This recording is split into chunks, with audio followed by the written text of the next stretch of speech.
अभी लोकसभा चुनाव बीता ही था कि उपचुनाव की दस्तक के साथ सभी दल अपनी अपनी रणनीतियों में जुट गए। सबसे ज्यादा चुनौती भाजपा को अपने कब्जे में बची हुई उपचुनाव में शामिल 5 सीटों को बचाने की है।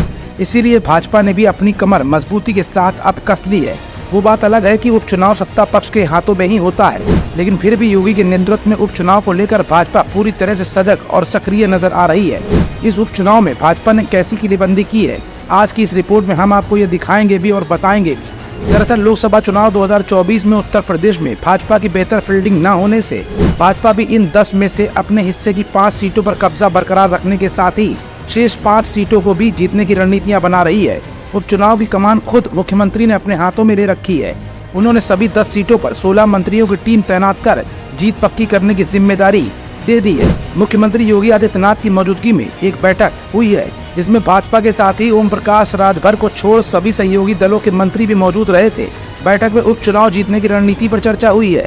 इसके बाद 16 मंत्रियों की टीम का गठन कर सभी को अपनी अपनी सीटों पर जीत दर्ज करने की जिम्मेदारी सौंपी गई है। मंत्रियों की टीम में भाजपा के अलावा सहयोगी दलों के मंत्रियों को भी शामिल किया गया है। कुछ सीटों पर 2 तो कुछ सीटों पर एक ही मंत्री को जिम्मेदारी सौंपी गई है। इनके साथ संगठन के भी पदाधिकारियों को लगा दिया गया है। दरअसल उपचुनाव में सभी 10 सीटों पर जीत दर्ज करके भाजपा लोकसभा चुनाव में मिले हार के घाव को भरना चाहती है। इसीलिए मंत्रियों को हर हाल में जीत दर्ज करने के लिए अभी इस क्षेत्रों में डटे रहने को कहा गया है। वहीं उपचुनाव की तारीखों की घोषणा जल्द होने की संभावना को देखते हुए भाजपा में टिकट के लिए भी भागदौड़ शुरू हो चुकी है।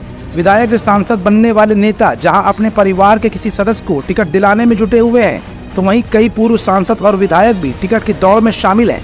जिन मंत्रियों की टीम को योगी का खास माना जा रहा है, उनमें करहल की जिम्मेदारी पर्यटन मंत्री जयवीर सिंह, मिल्कीपुर सूर्य प्रताप शाही और मैंकेश्वर शरण सिंह, कटहरी स्वतंत्र देव सिंह और आशीष पटेल, सीसामऊ सुरेश खन्ना और संजय निषाद, फूलपुर दयाशंकर सिंह और राकेश सचान समेत अन्य वरिष्ठ मंत्रियों में अनिल राजभर, सुनील शर्मा, अनिल कुमार, सोमेंद्र तोमर, लक्ष्मी नारायण चौधरी, धर्मपाल सिंह और जेपीएस राठौर को भी अलग अलग जिलों की बड़ी जिम्मेदारी सौंपी गई है।